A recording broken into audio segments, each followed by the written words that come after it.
안녕하세요. 제이쌤의 교원 시간입니다. 우리 원에 혹시 물고 때리고 핥히고 다른 아이들을 자꾸 상처 주는 아이는 없는지요? 그런데 그 자꾸 상처 주는 가해 아이의 학부모가 글쎄 퇴소를 하겠대요. 왜? 피해 아이도 아니고 가해 아이 학부모가 어떻게 그럴 수가 있죠? 이 부분에 대해서 선생님들과 이야기를 한번 해볼까 해요. A라는 가해 아이와 B라는 피해 아이가 있었어요.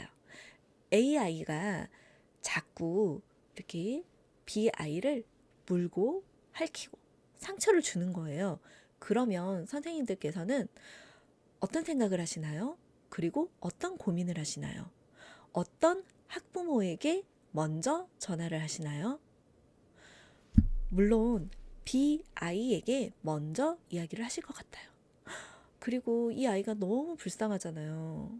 잘못한 것도 없는데 A 아이가 자꾸 때린다든지 문다든지 상처를 받게 되면 이 아이는 한두 번도 아니고 저희 입장도 난감해지잖아요. 학부모에게 어떻게 이야기를 할 건가요?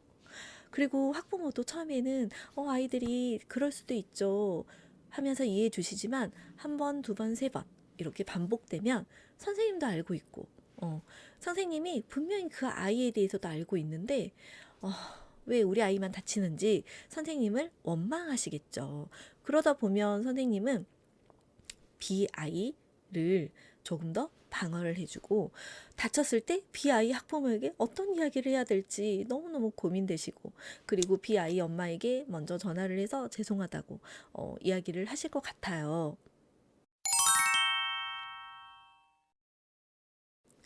그런데 B아이 엄마에게 전화를 하면 어머님들이 요즘 어떻게 하시나요? A아이 학부모는 알고 있나요? A아이에게 어떤 조치를 취하고 계시나요? 이렇게 물어보시더라고요. 내 아이는 이미 아파요. 상처받았어요. 그런데 이 가해 아이에게도 가해 아이 학부모에게도 교육이 들어가고 있는지 그 학부모가 충분히 미안해하고 있는지를 여쭤보시더라고요. 그랬을 때 선생님들 전화해야겠죠. A 학부모에게. 어머니 이래이래해서 아이가 B라는 아이를 이렇게 했어요. 라고 말하시면 A 부모는 어떻게 말씀하시나요? 미안해하시죠. 물론 그 아이가 많이 다쳤는지 또 물어보시고 교육하겠다고 말씀도 하세요. 그런데 A 퇴소를 하겠대요.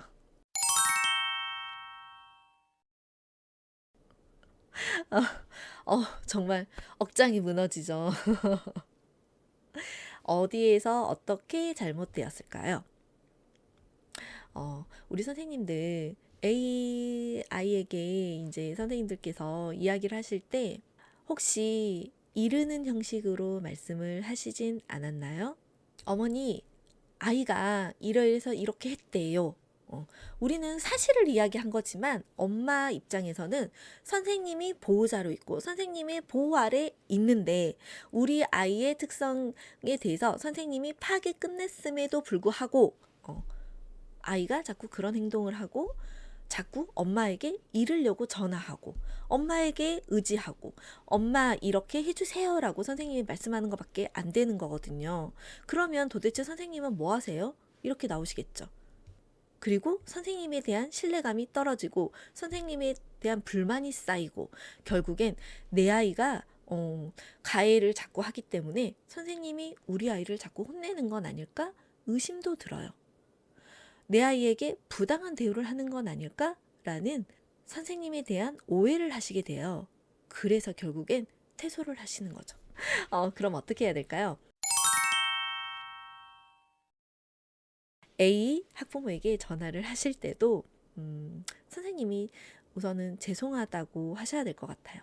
이제 너무 이렇게 학부모에게 저자세로 나가시라는 건 아니고 엄마의 마음을 알아주라는 거죠.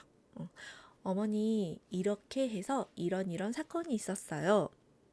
그래서 이 아이가 B라는 아이를 이렇게 상처를 냈어요. 어머니 속상하시죠? 어머니도 많이 속상하실 것 같아요. 집에서 어떻게 교육을 하고 계신가요? 아, 네. 어머니도 이렇게 교육을 하고 계시는데 왜 우리 아이는 아직도 변화가 안 될까요? 저도 너무 속상해요, 어머니. 참 곤란하시죠? 라고 어머니의 마음도 읽어주시고, 우리는 교사잖아요. 교사이기 때문에 어머니, 우리 아이가 이런 행동을 하는 이유는 이런 이유에서예요. 그래서 제가 어린이집에서도 이렇게 교육하겠습니다.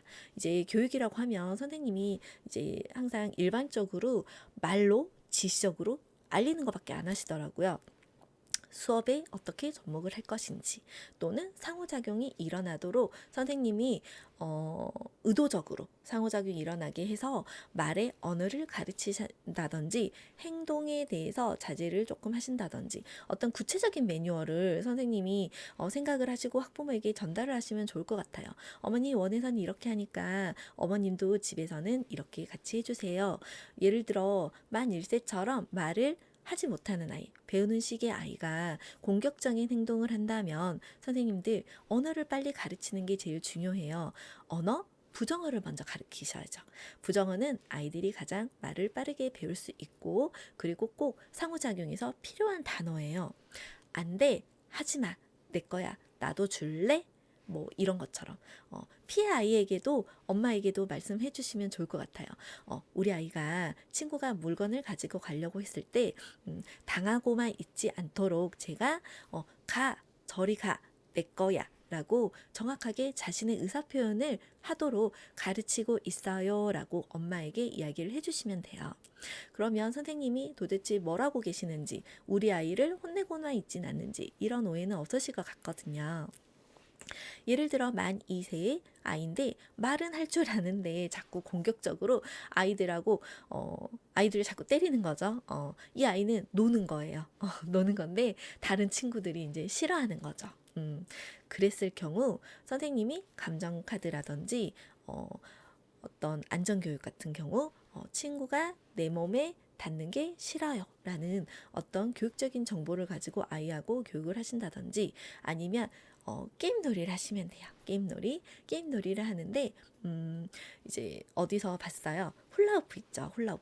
훌라후프를 한 개씩 이렇게 바닥에 내려놓고 그 위에 아이들이 서도록 하는 거죠.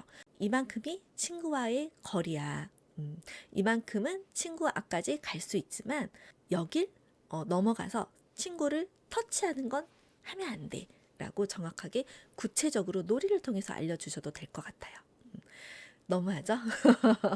친구 몸을 만지면 안 되나요? 네, 요즘에는 워낙 여러 가지 행동 문제나 또는 문제라든지 또는 성행동 문제, 이런 문제로 인해서 아이를 직접적으로 터치하거나 만지거나 이런 걸 학부모들이 다들 싫어하세요.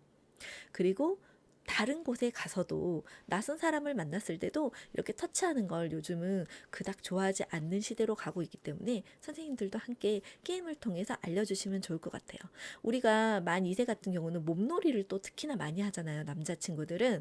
그랬을 경우 우리가 총으로 빵 하고 쏘거나 또는 근처까지 가서 이렇게 하는 건 좋은데, 직접적으로 이렇게 맞붙이게 되면 서로 이제 때리게 되잖아요. 공격적인 행동이 이제 점점 올라가다 보면, 놀다 보면. 그래서 아이에게 항상 이 정도 위치까진 괜찮아 라고 구체적으로 신체 놀이를 통해서 알려주시면 좋을 것 같아요. 선생님들 어떻게 도움이 되셨나요? 우리가 두 친구가 이렇게 다투거나 아니면 아이끼리 문제 행동이 되었을 때 우리가 현명하게 학부모와 전달을 하고 소통을 하면 아마 선생님께서 가슴 아프실 일은 없을 것 같아요. 현명하게 피해 아이 또 가해 아이 학부모와 소통하는 선생님이 되시길 바랄게요. 제이쌤이었습니다. 구독과 좋아요도 꾹꾹꾹 눌러주세요. 감사합니다.